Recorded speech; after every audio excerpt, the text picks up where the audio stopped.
அண்ணாமலை முத்துவை ரூமுக்குள்ளே கூட்டிகிட்டு போய், உனக்கு என்னடா பிரச்சனை, ஏன்டா இந்த மாதிரி பண்ணின? சத்யா கையுடஞ்சி இருக்கிறத பார்த்து அவங்க அம்மா ரொம்ப வேதனைப்பட்டு அழுகிற. அப்படிடா நீ எதுக்குடா அந்த மாதிரி பண்ணின அப்படின்னு கேட்குறப்போ, இல்லைப்பா அவன் பண்ணினதுக்கு அது சரிதாப்பா. அப்படித்தான் அவன் என்னடா பண்ணான்னு கேட்டாலும் சொல்ல மாட்டேங்கிறிய.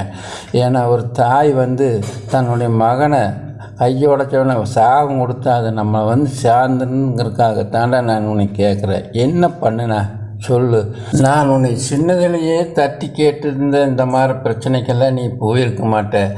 ஆனால் நான் அது பண்ணாதனால தாண்டா நீ இப்படி பண்ணிகிட்டு இருக்கிற அப்படின்னு ஒன்று முத்துவுக்கு சொல்லலாங்கிற ஒரு எண்ணத்தில் தன்னுடைய பாக்கெட்டில் இருக்கிற செல்லை எடுத்து காட்டலான்னு எடுக்கிறப்போ, மீனா பார்த்துக்கிறாடி. ஒன்றும் இல்லைப்பா, இனிமேல் நான் அந்த மாதிரி தப்பு செய்யலையப்பா அப்படிங்கிற. அப்படி யார் எப்படி போனால் தான் நமக்கு என்ன அப்படின்ட்டு இனி யாரையுமே நான் அடிக்க மாட்டேனுங்கப்பா அப்படின்ட்டு வெளியே போயிடுறேன். அப்படி அந்த நேரத்தில் மீனா வெளியே நிற்கிறத பார்த்துட்டு அண்ணாமலை கேட்குறாரு, அவன் என்னவோ தப்பு பண்ணியிருக்கிறானம்மா, அது வெளியே சொல்கிறதுக்கு அவனால் முடியல, ஆனால் மனசுகளை போட்டு அவன் ரொம்ப வேதனைப்படுறா, அது இன்னைக்கு இல்லைனாலும் ஒரு நாளைக்கு வரும் அப்படின்னு.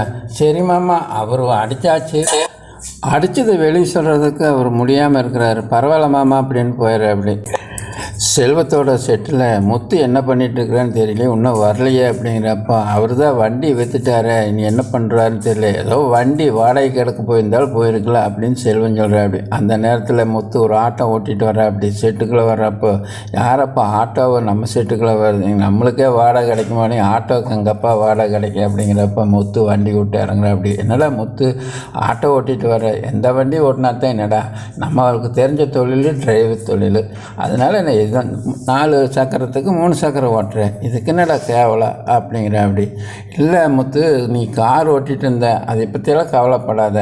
அதுக்கிடையில் ஒரு டிரைவர் சொல்கிறாரு, எங்களால் தான்ப்பா நீ ஆட்டோ ஓட்டுற அளவுக்கு வந்துட்ட, உன்னால தான் எங்கள் குடும்பமே பிழைக்குது அப்படின்னாட்டு, இந்த சென்டில்மெண்ட்டெல்லாம் சொல்லாத அப்படிங்கிற. அப்படி அந்த நேரத்தில் முத்து என்னங்கிற, அப்படி செல்வம் இதை மட்டும் வீட்டில் போய் சொல்லிடாத, காரை விற்றத அப்படின்னு. நான் எதுக்குள்ள சொல்கிறேன், நீ ஒன்று பண்ணு, மீனாகிட்ட நீ நடந்த உண்மை சொல்லிடலாமல்ல, வேண்டாம், இப்போ தான் வீட்டில் ஓய்ஞ்சிருக்குது. முத்து வீட்டுக்கு மீனாவோட அம்மாவும் தங்கச்சியும் வர்றாங்க.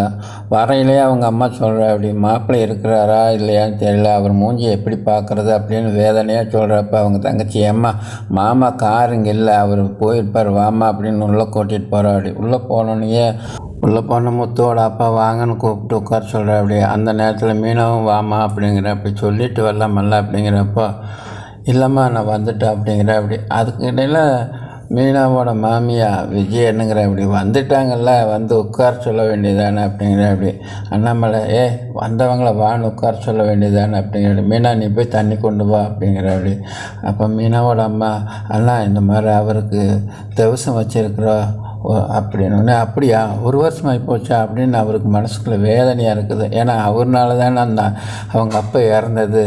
அவர் இறக்கையில் மீனான்னு சொன்னது எனக்கு இன்னும் மனசுக்குள்ளேயே இருக்குது அப்படிங்கிறப்போ, உடனே மீனாவோட மாமியை விஜய் என்னங்கிற. அப்படி அதெல்லாம் இப்போ எதுக்கு இங்கே பேசிகிட்டு இருக்கிறீங்க, ஏனுங்க உங்கள் வீட்டில் விசேஷம் தவசுன்னா நீங்கள் உங்கள் வீட்டிலே வச்சுக்க வேண்டியதானே, இங்கே எதுக்கு சொல்கிறேன், அவர் மனசு வேதனைப்படுறாரு, வேறு அவர் உடம்பு சரியில்லாத மனுஷன், அவர்கிட்ட சொல்கிறீங்க அப்படின்னு சொல்கிறேன். அப்படி இல்லை, நாங்கள் சொல்ல வேண்டிய கடமை இருக்குதுல்ல. என்ன கடமை இருக்குது, அவங்க வீட்டுக்காரர் தான் அல்பாயுசில் போயிட்டார், அது இங்கே சொல்லாட்டி என்ன அப்படிங்கிற. அப்படியே முத்தோட அப்பா நெஞ்சை பிடிச்சிட்டு உட்கார்றாரு.